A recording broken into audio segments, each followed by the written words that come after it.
اكتر لاعب مظلوم عالميا نقطة صفر. نحكي عن مبابي، نحكي لامين يامال، نحكي هيدا وهيدا وهيدا وهيدا وتاركين هيدا على جنب. وهو اكتر لاعب مظلوم واكتر لاعب جايب ارقام مخيفة الموسم. يا جماعة ضربة جزاء واحدة، انت بتصعد ضربة جزاء واحدة سجل وهداف اوروبا. كيف يا رجل؟ امبابي 8 ركلات جزاء، هاري كين 7 ركلات جزاء، هالاند ضربة جزاء واحدة، ضربة جزاء واحدة وهداف اوروبا. كيف هيك يا جماعة؟ والله شيء ما بيسمعوا بالعقل. الثلاث لعيبة افضل لعيبة باوروبا هلا حاليا، هاري كين، مبابي، هالاند. بس يا جماعة خلونا شوي نعطي حقه للإنسان هيدا، يعني ما حدا بيعطي حقه، لا حدا بيحكي من صناع محتوى ولا صحافية ولا أي شيء.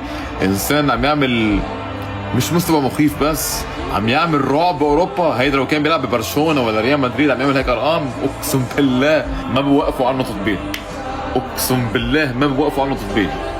يا جماعة انسى موضوع هالأرقام. بيلعب مع النرويج آخر مرة راح كأس العالم قبل ما يخلق هالإنسان أخذوا لنا النرويج، وب 2025 ساهم اهداف دوبل عن كيليان مبابي. تخيل اخي 2025 16 هدف، مبابي 8 اهداف.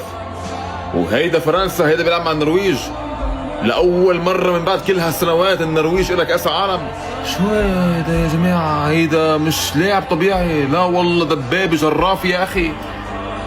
يا نيال السيتي فيه، هيدا بيقولوا بس يا نيال السيتي فيه. اذا كمل هيك عندك كمان هلا ريال مدريد والسيتي يا حبيبي. عندك يا مدريدي لاعب قدام هالاند بعز ايامه وبعز وقته.